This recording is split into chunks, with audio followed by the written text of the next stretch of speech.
भगवान श्री कृष्ण सर्वोपरि सत्ता हैं और भक्तों के मनोहारी, भक्तों की कामना पूर्ण करने के लिए और मोक्ष को भी देने के लिए, सांसारिक भोग विलास उनके देने के लिए जो भी ऐश्वर्य है उसको भगवान श्री कृष्ण देते हैं। और जिसको मोक्ष चाहिए तो मोक्ष भी देते हैं। धर्म, अर्थ, काम, मोक्ष, जिसको जो चाहिए वो मिलता है। जिसकी जैसी भावना है वैसा ही फल मिलता है। जाकी रही भावना जैसी, तिन मूरत देखी प्रभु तैसी, उसको वही प्राप्त होता है। भगवान की प्रसन्नता के लिए एक तप है। व्रत केवल अन्न छोड़ देना व्रत नहीं होता है। व्रत के साथ हमें कुछ तप करना है, जप करना है, अनुष्ठान करना है, तब वो व्रत सार्थक होता है। केवल अन्न छोड़ देने से हम चिल्लाएं कि हम व्रत रखा है, ऐसा कुछ नहीं। व्रत तो एक आधार है। प्लेटफार्म बना लिया आपने, निराहार रहना है, क्योंकि आहार में एक आलस्य होता है, उन्माद होता है, विकार होते हैं। जब हम अन्न नहीं लेते हैं तो वो उनसे थोड़ी दूरी हो जाती है। भक्तों का भाव है भगवान जन्म लेते हैं, और जन्म लेने की तैयारियां जो हो रही हैं आप देख रहे हैं, वो आप देख ही रहे हैं। कितने हर्षोल्लास के साथ श्री दुर्गा माता मंदिर में भगवान श्री जन्माष्टमी के उपलक्ष्य में जो भव्य तैयारियां चल रही हैं वो अलौकिक हैं। लोग यहाँ उमड़ करके दूर दूर से दर्शन करने के लिए माँ के श्री चरणों में ठाकुर जी के दर्शन करने के लिए आते हैं कि हमारे ऊपर शुभ दृष्टि पड़ जाए। और जिस दिन शुभ दृष्टि पड़ जाएगी उसी कल्याण हो जाएगा। उस कल्याण करवाने के लिए ही हम व्रत, तप, जप, पूजन, प्रार्थना, स्तुति, वंदना करते हैं, जिससे हमारा कल्याण हो जाए। भगवान श्री कृष्ण को 16 कला संपूर्ण क्यों कहा जाता है? और किसी भगवान को हम नहीं कहते, लेकिन इस नारायण को और श्री कृष्ण जी को 16 कला संपूर्ण कहते हैं। तो जितने अवतार लिए भगवान श्री कृष्ण ने लिए वो अवतारी हैं, अवतार नहीं, वो अवतारी हैं। जितने भी अवतार हैं उन्होंने लिए। तो 16 कला संपूर्ण यह कि वो साम, दाम, दंड, भेद, कि जहाँ प्यार से काम निकलना है प्यार से निकालेंगे, और जहाँ दंड दे के निकालना दंड से निकालेंगे, नीति से निकालना नीति से निकालेंगे, और जहाँ जबरदस्त निकलना जबरदस्ती भी निकालते हैं। कि यथा माम प्रपद्यन्ते तान सतैव भजाम्यहम्। भगवान कहते हैं, गीता जी उनके मुख की वाणी है। गीता मुख की वाणी है जो उन्होंने कहा है कि मुझे जो जैसे कोई भजना चाहता है मैं उसी में राजी हूँ, उसी में संतुष्ट हूँ।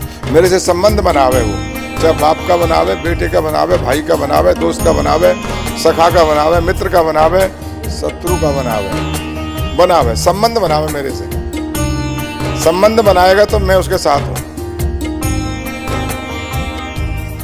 नमस्कार, जय माता दी। आत्मा चैनल देख रहे सभी दर्शकों का स्वागत है। मैं हृदयेश महाराज। आज आत्मा चैनल की टीम लुधियाना के मशहूर मंदिर श्री दुर्गा माता मंदिर जगराऊं पुल पर पहुंची है। जैसा कि आप सबको मालूम है कि सब लोग हर साल श्री कृष्ण जन्माष्टमी का पर्व मनाने के लिए वेट करते हैं कब श्री कृष्ण जन्माष्टमी आए और हम इस जन्माष्टमी को बड़ी धूमधाम से मनाएं। और आज श्री दुर्गा माता मंदिर लुधियाना में पहुंचे हैं, जहां बहुत बड़ी तैयारियां हो रही हैं। 26 अगस्त को श्री कृष्ण जन्माष्टमी मनाई जा रही है। बात करते हैं जहाँ के सबसे मुख्य पंडित जी श्री हरिमोहन जी से बात करते हैं। पहले जय माता जी। पंडित जी, जैसे कि आपको सबको मालूम है, लोग इंतजार कर रहे हैं 26 अगस्त की श्री कृष्ण जन्माष्टमी की। क्या श्री कृष्ण जन्माष्टमी का महत्व है? लोग व्रत रखते हैं, क्यों रखते हैं? लोगों को बताएं, दर्शकों को बताएं, इसका क्या महत्व है और कितना फल मिलता है? सच्चिदानंद रूपाय विश्वोत्पत्त्यादि हेतवे तापत्रय विनाशाय श्री कृष्णाय वयं नमः।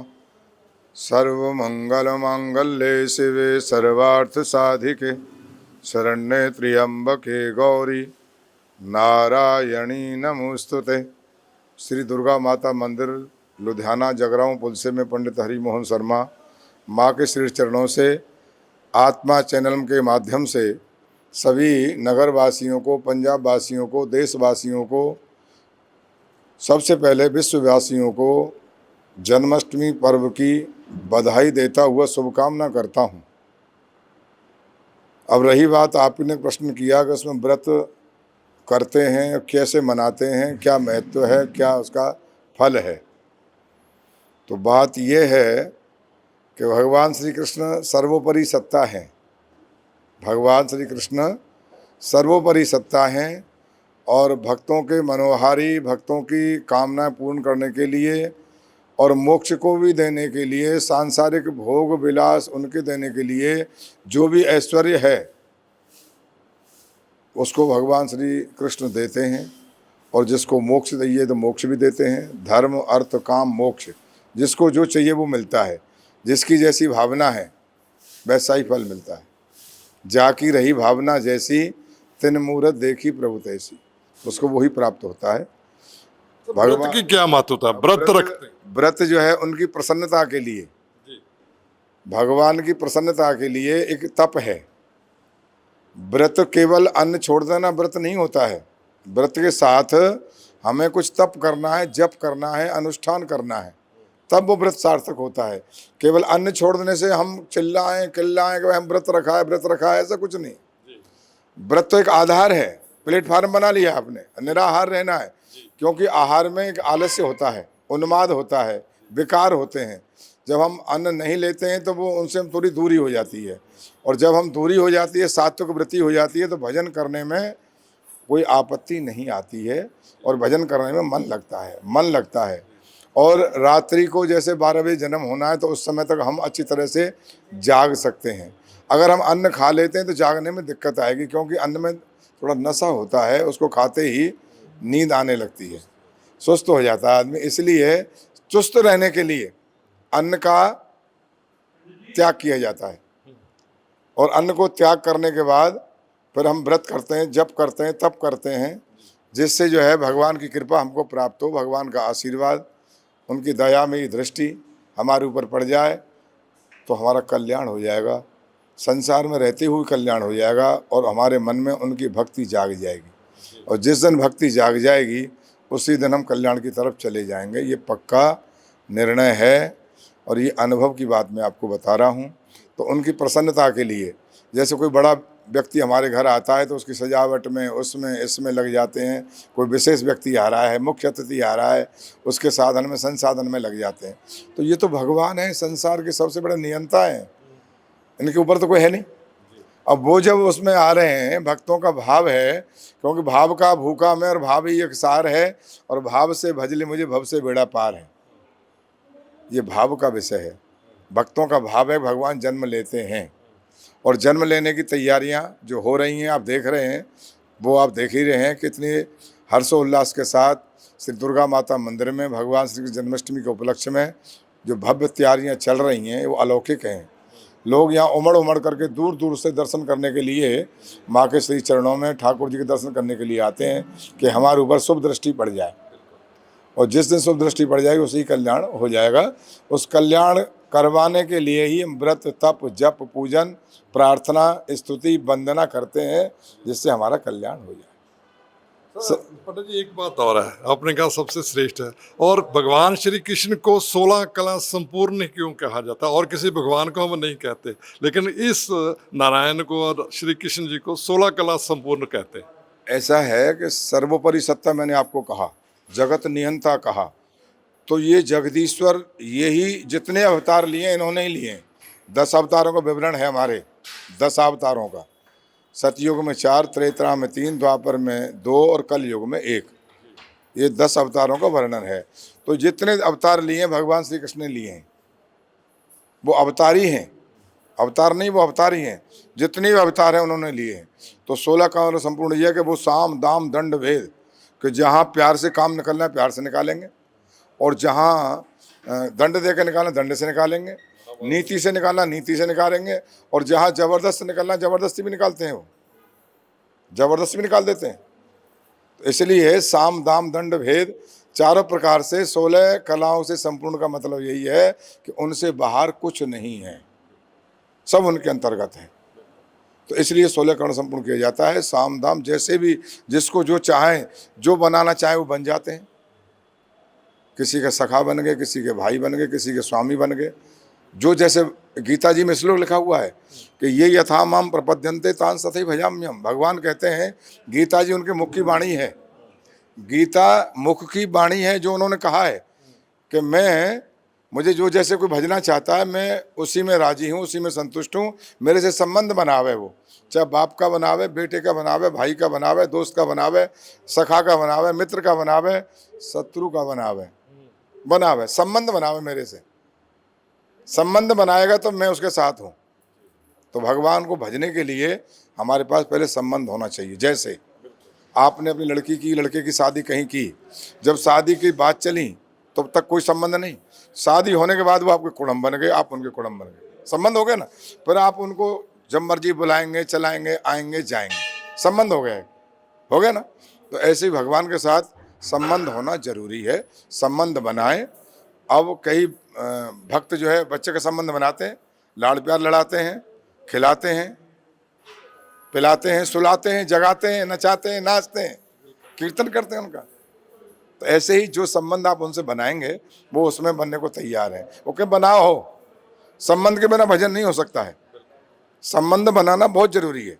गीता जी कहती है इस बात को। तो पहले संबंध बनाओ आप, उसके बाद में सारी रूपरेखा चलेगी। अब वो संबंध जब बना लिया, आपने बच्चा बना लिया, तो आपके बच्चे का जन्मदिन आ रहा है, आप कैसी कैसी खुशी मनाओगे? लोगों को बुलाओगे, मिठाइयाँ बांटोगे, तैयारियाँ करोगे, सजावट करोगे, और आप भी अच्छे से सुंदर सुंदर कपड़े पहनेंगे, घर को भी समझाएंगे, सजाएंगे, और लोगों को बुलाएंगे, पार्टियाँ देंगे। होता है ना। तो संबंध बनाएं, ईश्वर की कृपा पाएं, और अपना कल्याण, ये मनुष्य जीवन को जरूरी नहीं आपको बार बार मिले, सौभाग्य से प्राप्त हुआ, इसका सही लाभ उठाएं। तो इसलिए मैं कहूँगा कि माँ के चरणों में भगवान का दर्शन करने के लिए जरूर पधारें और अपने जीवन को कृतार्थ करें। सच्चियाँ जोता वाली माता जी त्वाड़ी सदा, बोल वृंदावन बिहारी लाल की जय। हाँ जी, दोबारा रिपीट। अभी हमारे साथ मौजूद हैं हमारे शक्तिपीठ लुधियाना के श्री दुर्गा माता मंदिर ट्रस्ट के वाइस चेयरमैन वरिंदर मित्तल जी। मित्तल जी, बहुत बहुत स्वागत है और जय माता दी। जय माता दी जी। वरिंदर जी, आपके मंदिर में हर साल बड़ी धूमधाम से श्री कृष्ण जन्माष्टमी मनाई जाती है। इस साल कैसी व्यवस्था है, कैसे प्रोग्राम है, क्या है? जय माता दी। पहले तो आत्मा चैनल के सभी दर्शकों को बहुत बहुत जन्माष्टमी की बधाई हो।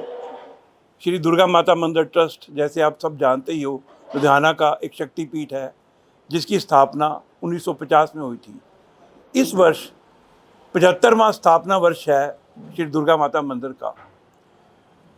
इसलिए जन्माष्टमी के उपलक्ष्य में इस समय विशेष कार्यक्रम और झांकियों का और इसको भव्य और सुंदर बनाने के लिए प्रयास किया गया है।